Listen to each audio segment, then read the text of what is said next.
Welcome to Foundations of Special and Inclusive Education. This video will focus on understanding learners with physical disabilities.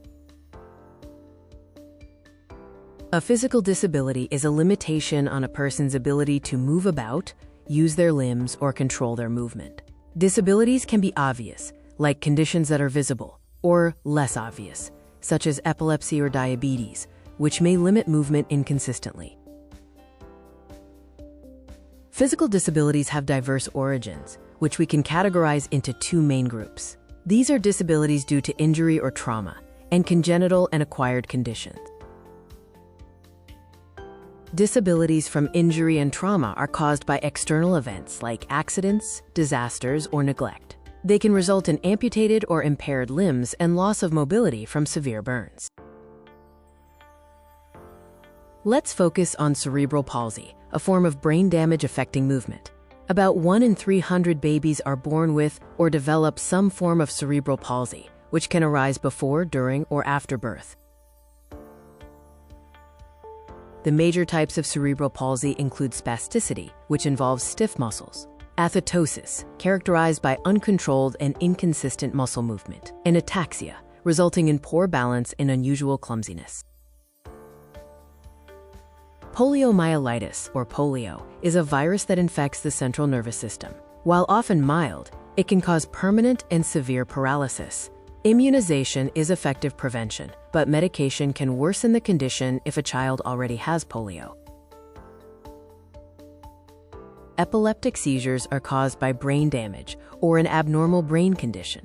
30% are due to brain injury, 30% are inherited, and the remaining are due to unknown or other causes.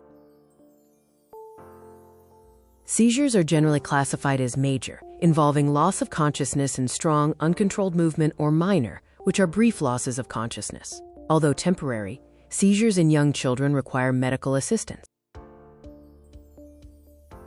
Spina bifida is a medical condition where the spine's vertebrae do not properly enclose the spinal cord before birth. The cause is unknown, but surgery and management can reduce its effects. About 1 in 1,000 children are born with this condition. Post-surgery, children with spina bifida may still face challenges like muscle weakness, continence issues, or paralysis. Educators should collaborate with health clinics to design necessary special equipment and provide support. About 1 in 100 children are born with other birth conditions, such as cleft lip or palate or limb differences. Potential contributing factors include poor maternal diet, exposure to chemicals or rubella, and genetic causes. Cleft lip is an opening in the upper lip, and cleft palate is an opening in the roof of the mouth. Surgery can correct these, but speech difficulties may persist, and some children may use sign language for communication. Limb differences can involve joined or missing limbs. Surgery can separate joined limbs, and educators should encourage flexibility exercises. Focus on the student's ability. Children without arms can use their feet for activities like drawing and writing. The inclusive educator's role involves recognizing that diversity is the norm, focusing on the learner's needs rather than the label, embracing adaptation through special equipment, and collaborating with health clinics and families for the best support.